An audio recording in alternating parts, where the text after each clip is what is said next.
నిరీక్షణ prayer house మరియు centre సంఘముల తరపున ప్రభువైన యేసుక్రీస్తు శ్రేష్టమైన నామములో మీ అందరికీ నా వందనములు. ఈ దినపు దేవుని మాట యెషయా గ్రంథం 53వ అధ్యాయం 10వ వచనం. అతనిని నలుగుగొట్టుటకు యెహోవాకు ఇష్టమాయెను.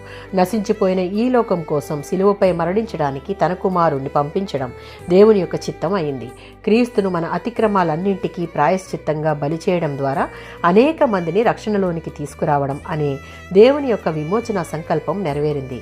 అతడు దీర్ఘాయుష్మంతుడగును అంటే ఆయన మరణం నుండి తిరిగి లేచి నిత్యము జీవిస్తాడు అని అర్థం.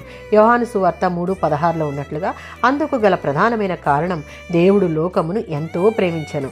బైబిల్ అంతటికీ ప్రాణం అనదగిన వచనం ఇది. తమ పాపాల్లో దారి తప్పిపోయి నశించిపోతున్న మనుషుల పట్ల దేవునికి జాలి, కనికరం, ప్రేమ ఉన్నాయి. ఆయన ప్రేమ గలవాడు కనుకనే ఆయన ప్రేమిస్తున్నాడు. ఆయన యొక్క ప్రేమ తన యొక్క ఏకైక కుమారుణ్ణి ఇచ్చివేయడం ద్వారా క్రియలలో కూడా రుజువైంది. పాపములో నశించిపోకుండా మనందరి పాపముల పరిహారం నిమిత్తం మన మీద ఆయనకున్న ప్రేమ ప్రణాళిక ప్రకారంగా తండ్రి అయిన దేవుని చిత్తం ప్రకారం సిలువలో నలుగగొట్టబడి బలి అయ్యాడు. 1 పేతురు పత్రిక 2:24లో ఉన్నట్లుగా క్రీస్తు మన పాపాలను సిలువ మ్రాను మీద మోశాడు.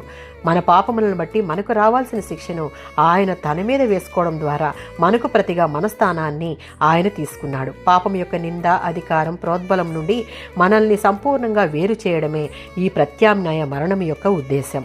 మనకు రావాల్సిన దండనను క్రీస్తు నలగగొట్టబడి పొందిన మరణము ద్వారా తుడిచిపెట్టేశాడు. తద్వారా దేవుని దగ్గరికి న్యాయబద్ధంగా తిరిగి వెళ్ళడానికి, ఆయన ఎదుట నీతియుక్తంగా జీవించడానికి తగిన కృపను పొందే మార్గాన్ని తెరిచాడు. ఆమేన్.